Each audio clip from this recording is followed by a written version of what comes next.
चांद और तारे ख्वाब, मेरी झोली में तुम्हारे दामन में, और क्या रखा है बस ख्वाब ही ख्वाब। हम सब अपने ख्वाबों की ताबीरें अपने कांधे पर लादे न जाने किस ओर घूमते हैं। हमारे ख्वाबों की ताबीरें जाने किस वीराने में गाफिल ईंटों की चादर ओढ़े घूम रहे हैं। मोहतरम सामाईन, ये जो हमारा ड्रामा है दरअसल एक मैसेज है जो हमें याद दिलाता है राइट टू एजुकेशन एक्ट। ये एक ऐसा राइट है, ये ऐसा हक है तालीम का कि जो हर बच्चे को मिलना चाहिए। तालीम कितनी जरूरी है, और इस तालीम के और हमारे दरमियान जो रुकावटें मायल है, उन सारे रुकावटों को ये पेश करने जा रहा है ड्रामा। तो सीधे आपको ड्रामे से मुलाकात कराता हूँ। एक बार जोरदार तालियां बजाए। पूरी तरह से मुतवज्जे होकर आप इस ड्रामे को सुनेंगे।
बंटी बबलू, तुम दोनों वापस स्कूल जाना शुरू कर दो। देखो दूसरे बच्चे स्कूल जा रहे हैं, मुझे शर्म आती है।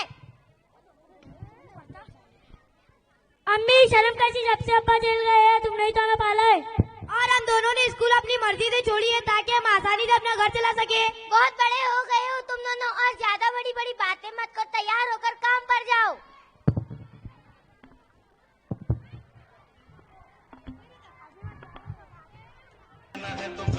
अम्मा, बंटी बबलू के अब्बा की जमानत के लिए वकील 30,000 रुपए मांग रहा है। जाने दे, सड़ने दे कमीने को। जेल ही में कितना समझाती थी इसको आवारागर्दी मत कर, मगर अपने बाप पर ही पड़ा है। ऊपर से महल्ले का असर, कहाँ से लाएंगे हम पैसे? तू लोगों के यहाँ बर्तन मांझ के कपड़े धोकर मेरा और इन दोनों का पेट पालती है। अम्मा, ये तो मेरे नसीब की बात है। अम्मा आज काम से आते वक्त जेल से उनसे मुलाकात करती हुई आऊंगी। सब घर से बाहर निकल जाते हैं। दुनिया में रहना है तो काम कर प्यारे, हाथ जोड़ सबको सलाम कर प्यारे, वरना ये दुनिया जीने नहीं देगी, खाने नहीं देगी, पीने नहीं देगी। खेल कोई नया सुबह शाम कर प्यारे। दुनिया में रहना है तो काम कर प्यारे, हाथ जोड़ सबको सलाम कर प्यारे, वरना ये दुनिया जीने नहीं देगी, खाने नहीं देगी, पीने नहीं देगी। भाई, अब उन इस पेड़ की छांव में कितने दिनों से बैठकर आराम कर रहे हैं। आज आखिरी बार ये पेड़ के नीचे बैठ जाओ। कल ये पेड़ कटने वाला है, इस जगह एक पिज्जा मॉल बनने वाला है। पिज्जा मॉल वो क्या होती है और क्यों ऐसा कर रहे हो? अरे बाबा, बड़े लोगों की बड़ी बात बोलते, खाने का आता बोलते वो पिज्जा।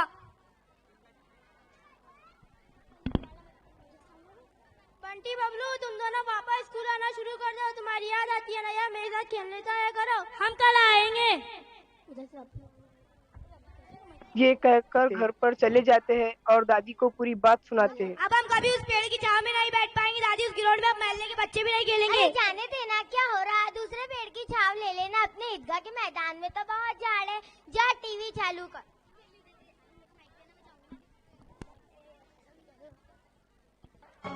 हम मेहनत कश इस दुनिया से जब अपना हिस्सा मांगेंगे, एक बाग नहीं, एक खेत नहीं, हम सारी दुनिया मांगेंगे। एक बाग नहीं, एक खेत नहीं, हम सारी दुनिया मांगेंगे। हम मेहनत कश इस दुनिया से जब अपना हिस्सा मांगेंगे, एक बाग नहीं, एक खेत नहीं, हम सारी दुनिया मांगेंगे। एक बाग नहीं, एक खेत नहीं, हम सारी दुनिया मांगेंगे। हम मेहनत कश इस दुनिया से। All new Domino's pizza. इसमें है बड़े और ज्यादा टॉपिंग्स, सॉफ्ट और टेस्टी क्रस्ट और बहुत सारा चीज। मतलब बदल गया है पूरा पिज्जा। नहीं बदला है तो सिर्फ हमारे प्राइस। दादी इसका मॉल लगा है सिंडिकेट में, देखो ना कितना अच्छा दिख रहा है। अम्मा क्या तुम इन बच्चों की नान में लग जाती हो? चलो तुम दोनों चुपचाप खाओ और सो जाओ। सब सो जाते हैं। दूसरे दिन पिज्जा की दुकान का उद्घाटन होता है।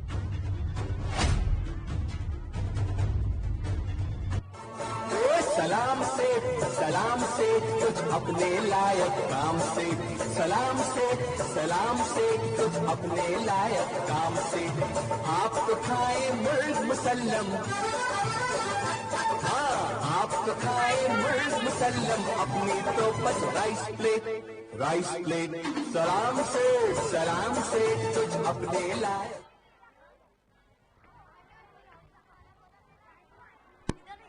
अम्मी हमको भी पिज्जा खाना है। बाप जेल में पड़ा है, तुम दोनों को पिज्जा खाने की पड़ी है। बच्चे शर्म से बाहर निकल जाते हैं। मोहल्ले में पिज्जा पहुंचाने वाली दो लड़कियां अरे खड़ी हैं। सुनो, हम इन गलियों में भटक गए हैं। तुम दोनों को यहाँ से बाहर जाने का रास्ता मालूम है क्या? हाँ, तो बताओ कैसे जाए हम? एक बार ये डब्बा खोल कर बताओ तो हम तुमको शॉर्टकट वाले रास्ते से बाहर तक छोड़ आएंगे। ठीक है? वाह, एक नंबर। दोनों लड़कियों को बाहर छोड़ने के बाद दोनों भाई अपने ठेकेदार के पास जाते हैं और उससे पिज्जा खाने के लिए एडवांस पैसे मांगते हैं। अरे तुम्हारे हफ्ते भर के मजदूरी में आता है वो पिज्जा, तुम्हें इतनी बढ़िया खाने की। ठेकेदार से पैसे लेकर दोनों भाई पिज्जा की शॉप पर जाते हैं। जैसे ही गेट पर पहुंचते हैं, वहां बैठा हुआ चौकीदार उन्हें रोक देता है। अरे किधर यार, रुक ना तो औकात में निकल ऐसे। हमारे पास पैसे, हमें पिज्जा लेने जाने दो। अरे निकलने ऐसे, तुम्हारे जैसे जगह थोड़ी है ये। दोनों भाई मायूस होकर वापस लौट जाते हैं। रास्ते में दानिश मिलता है और उन्हें घर में बुलाता है। कब से ढूंढ रहा था, मैंने मोबाइल से ऑर्डर करके पिज्जा बुलाई। नहीं तुम खाओ। अरे लो ना। नहीं भाई, हम अपनी मेहनत की कमाई खाते हैं। हमारी दादी ने हमें सबक सिखाया है। अच्छा तो ठीक है, मगर मैं तुम्हारा दोस्त हूँ तो क्या मैं तुम्हारी मदद नहीं कर सकता? अगर मदद करना ही चाहते हो तो ये बताओ, पिज्जा मॉल वाले चौकीदार ने हमें अंदर आने क्यों नहीं दिया? शायद तुम्हारी कपड़ों की वजह से। वहाँ सब मॉल के कपड़े पहनकर आते हैं, ऐसे पुराने और फुटपाथ वाले नहीं। नए और चमकदार कपड़े देखकर कोई नहीं रोकता। ये बात सुनकर दोनों भाई घर लौट आते हैं, जहां दादी उनका इंतजार कर रही है। माँ अरे कब से आ रहे थे मेरे हीरे बच्चे, ये लो पैसे।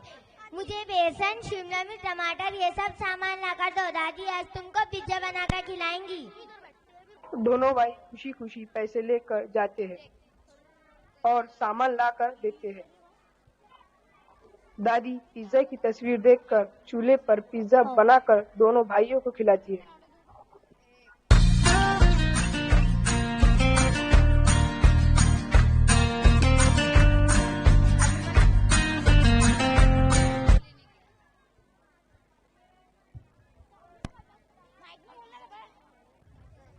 पिज्जा ऐसा थोड़ी होता है दादी, ये पिज्जा नहीं है।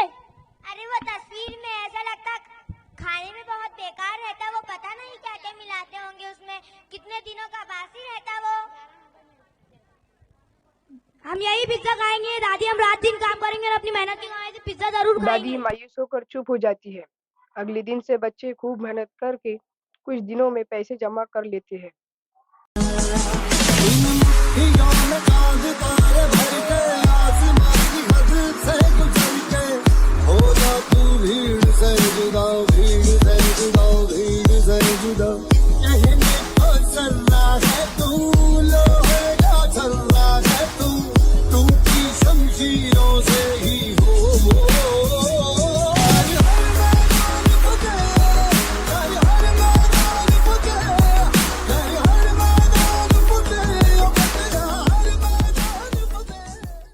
एक दिन काम करके जब वो वापस घर लौटते हैं,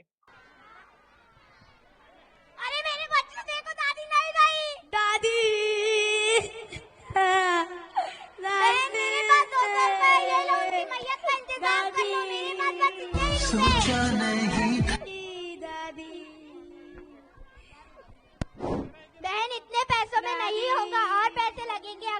इजाजत हो तो हमसे मिलकर इंतजाम करते हैं। दादी नहीं, ये लो अम्मी, शायद हमने इसी दिन के लिए जमा किए थे पैसे। दादी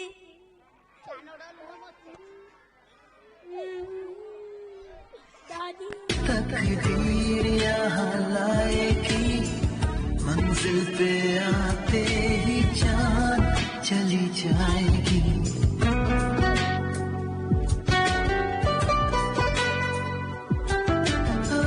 ये तो सिकंदर ने भी नहीं था सोचा, आने से पहले खुशी लौट जाएगी। हमने सोचा था क्या और क्या से क्या हुआ, जा रहे हैं आज ये ज़माने को बता के। दादी के इंतकाल से घर बिखर जाता है। दादी बूढ़ी जरूर थी, मगर दादी के होने से माँ को बड़ी हिम्मत थी, बहुत सहारा था। कुछ दिनों बाद बच्चे फिर से काम पर जाने लग जाते हैं। उनकी पिज्जा खाने की ख्वाहिश अब भी बरकरार थी। हफ्ता भर काम करने के बाद मजदूरी लेकर जब वो लौटते हैं तो रास्ते में उनकी मुलाकात दानिश से होती है। बंटी बबलू इधर आ, तुम्हारी पगार मुझे दे दो। क्यों? ये रुपए तुम मुझे दे दो, इसके बदले कपड़े तुम मुझसे खरीद लो। तुम्हारी हम आपके शर्मावत ही हमारी बीच हो जाए।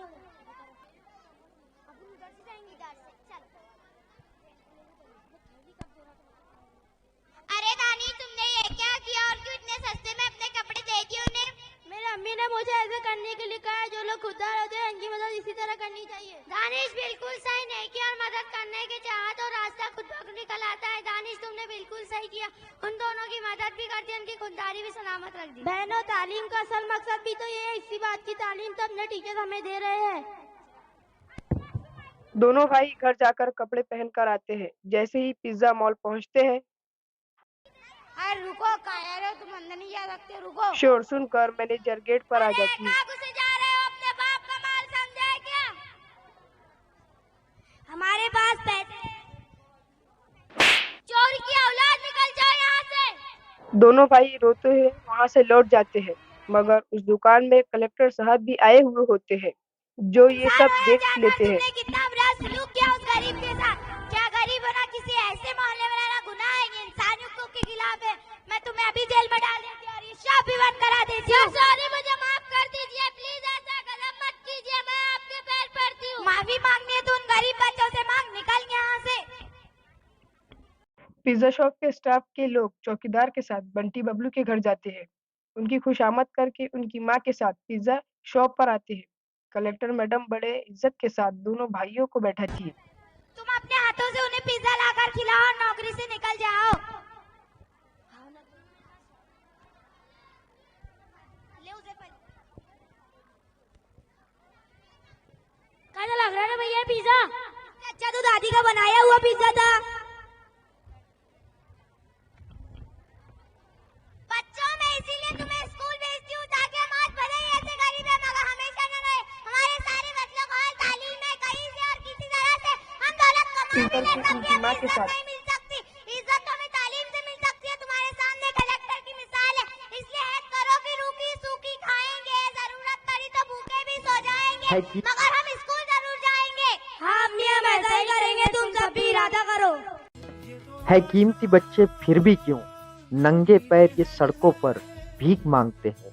अपनी किस्मत की लकीरें झूठे बर्तनों में खींचते हैं। घर बाजार हवस के हाथों रोज बिकते हैं। हम रोज ये सुनते, पढ़ते और देखते हैं और सो जाते हैं। चलो देर से ही सही, अब जाग जाते हैं और इन बच्चों को इनका हक दिलाते हैं।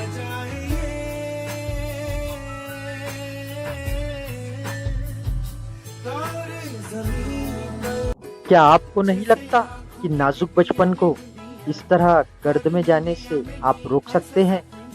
मुल्क के अच्छे भविष्य के लिए वक्त आ गया है कि हम सब को अब ये जिम्मेदारी देनी ही होगी। क्या आप सब लेंगे ये जिम्मेदारी?